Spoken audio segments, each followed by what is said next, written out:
Across the Board with Ian the Colonel back here on hawkradio.org and acrosstheboardradio.com.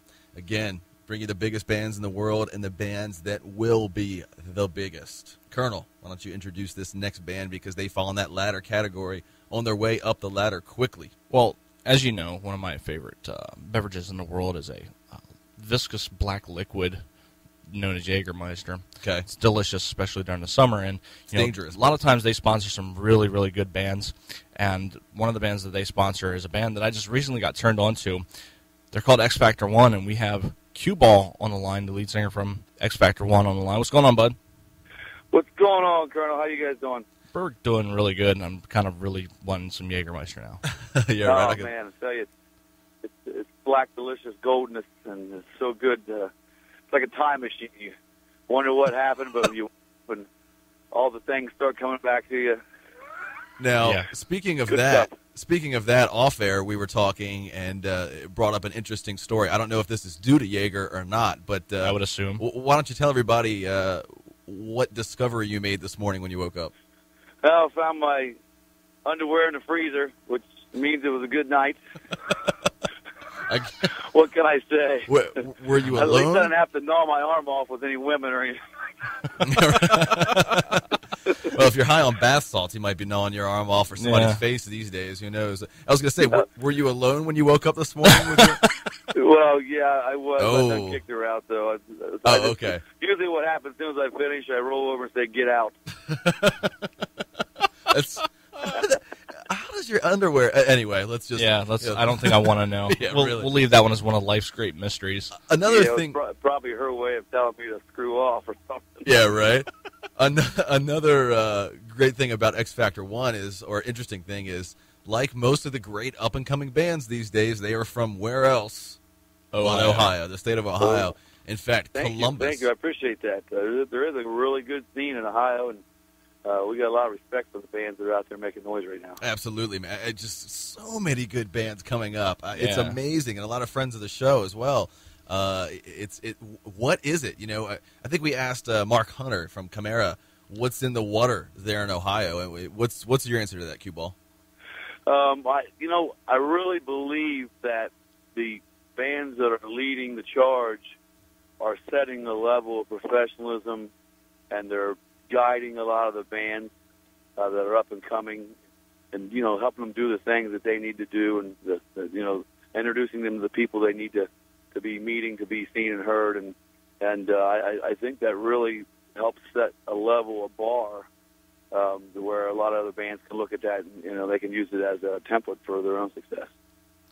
And you guys have a good thing going right now too. Your brand new album is called Famous Last Words, and it came out on June 5th. Tell us a little more about the album and what fans can expect from it, and especially new listeners who haven't heard from you guys. Kind of a culmination of last couple years has been really, really hard for us. We've had some success, but until we signed with Megaforce, back the first of the year, things were tough. We were a regional band. We've been on some national tours, and we've tasted some success because of Jägermeister and the sponsorship of being on some of the biggest tours in the world, like Mayhem and Uproar, and then you kind of go back to that, what we call the Baloney Trail existence, where it's 7 guys in a passenger van with smelly feet, and and then we're broke, and you go back to that, and it's very frustrating, and the relationships and the way that that the strain that's caused on that with our women and stuff, so it was just a really soul bearing, lyrical challenge for me to just tell everyone how I was feeling, and everything that's on the CDs. It's all based on experience, and it's all based on real life through the eyes of some real life people. So there's not a whole lot of glory, and there's not a whole lot of cheerful stuff on there, but it's a really strong CD. So, and of course, you're talking about how the hardships you've endured over the past couple of years have made this album possible because it's given you stuff to write about. Do you think that now you're starting to see a little bit of that success and starting to see that ball rolling a lot faster? Do you really feel like it was kind of worth it? Oh yeah, Yeah, I mean, I keep telling the guys that, you know, we may look back and, you know, ask what, you know, all the bitching was about later. Because, you know, things are rolling so good right now, guys, that, you know, and the steam's, you know, picking up for us, that you know, everything that we've been trying to do is coming to fruition, and to have that happen, almost anything's worth it when you can live life on your own terms. And, you know, you have some really hardcore dedicated fans as well, and you got a nice nickname for them, call them the X Nation. How much does the fans' energy feed you when you're on stage? Well, it's everything, you know, but sometimes you got to whip them into shape, you know. I mean, as far as, you know, you got to lead by example, and, you know, we got a saying we use. I read an interview, you know, Joe DiMaggio was in his last year of playing baseball, and, you know, he turned a single into a double and slid in there and ripped his knee up a little bit, and afterwards, you know, someone told him he was a for sure shoe-in ballot, first ballot shoe-in on, you know, for the Baseball Hall of Fame, and why would he do something like that? And you know, he said, hey, someone's seeing me for the very first time, and this is how I want to be remembered. And, you know, so my band, you know, kind of says Joe DiMaggio, as we hit the rock when we go on stage, every show, because sometimes you're playing for the bartender at this level, and, you know, we leave it all on stage, every last passionate ounce of energy that we have on stage every time, and it's usually enough, infectious enough to get everybody else riled up and get them into the bill, too. Again, here with QBall from XFactor1. And QBall, that's actually the first time I've ever heard that story. That's but phenomenal. I love it. Yeah, it really is. Yeah, it's a great story. And I said, that damn Joe DiMaggio, the champ. That's what I thought. Yeah, that's yeah, exactly. That's I wish more bands and more people in life would have that kind of attitude, because that's very true. Yeah, when I read that, I was like, yeah, I'm going to use that for, you know, something to get us fired up every time. So it was a great story to inspire me, too. Talk about how important it is for fans to support you, not just by buying your album on iTunes or something like that, or an FYE or, you know, Best Buy, the other places that you mentioned that actually still sell CDs, but to come see you at shows, to buy tickets to shows, and buy merch at the events, because a lot of fans, I don't think, understand that that's really how bands make their money these days. It's not how it was back with the Rolling Stones and Led Zeppelin and that kind of thing. But these days, you guys make your money, and literally a lot of times bands live off of $5 per person per day for food, per day. And yeah, that's what we're at. We're at $6. Yeah, $6. Okay, so you guys are doing pretty damn well then. That's not bad. You're elite status. You're going to be on MTV Cribs anytime now. But, you know, and might make $100 a day. I mean, it's a really big deal, or at the end of a tour, maybe in the hole. I mean, talk about how big a deal that is, you know, to come buy a T-shirt, buy a ticket. Well, you know, a lot of people don't realize that, you know, almost everything that a band does is, you know, watched and it's charted in some way, you know, attendance, the merchandising, you know, how many records you're selling, just everything is charted in some way by some organization. And it's how you get on the big tours, you know, the ones, you know, that were the biggest bands in the world are on it, is by, you know, getting people out to your shows, and someone along the line, the promoter, the bar owner, and sometimes even the bands, you know, they're charting this with Polestar and Celebrity Access. Right. And, you know, people are watching those numbers, and you know, they're not going to ask guys that don't have anyone out their shows, you know, to be on their tours, because, you know, getting asses out there into the seats is the number one thing that anybody wants to do when they're on tour. So it's very, very important people come out to shows and show their support, buy some merch. We keep ours super affordable because, you know, we understand that, you know, and people are representatives, and they're being walking billboards for us by wearing our stuff. So, you know, we try to keep our stuff reasonably priced. But what's a T-shirt going for right now? We sell our shirts for $10. What? I know. That's we're too incredible. cheap. That's too cheap, man. But yeah. you know, we're more worried about getting people's support and their love than we are about getting their money. And that's kind of another thing for us. That's something I usually say on stage. You know, that we are more worried about getting your support than we are about getting your money. But even at $10, there's a profit involved in that, guys, to where, you know, it does help us get from point A to point B. And at this level, you know, again, we weren't in it. You know, we were never in this for the money. Of course, you know, we'll take whatever we can get, but it was always about, you know, meeting people, I mean, the debauchery and you know, and the decadence. I mean, we're kind of like a 2012 version of the Pantera days. You know, we love to party with people. We'll sleep on your floor. We'll puke off your front porch. We'll do it all.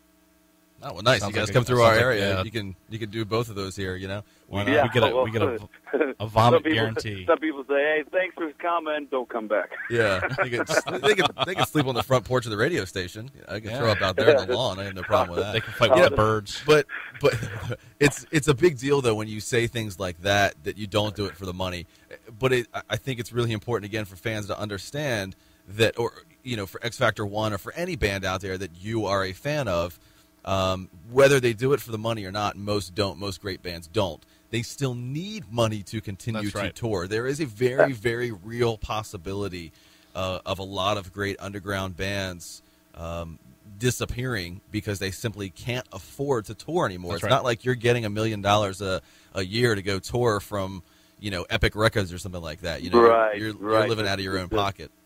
The money, you know, as you know.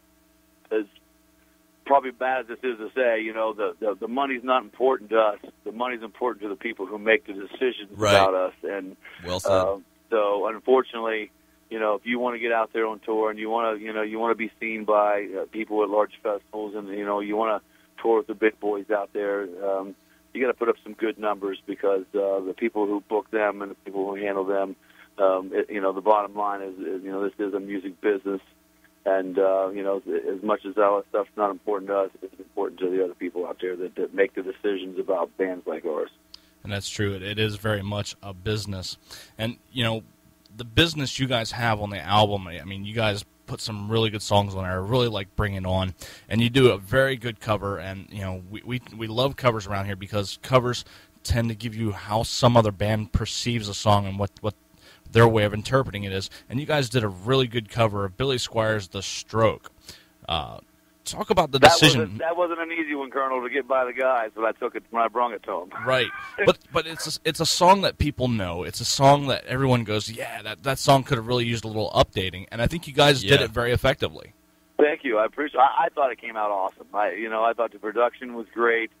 You know, we even thought about dropping it as a main single, but everyone kind of doing a cover out there right now, so you know it's kind of hard to get an ad.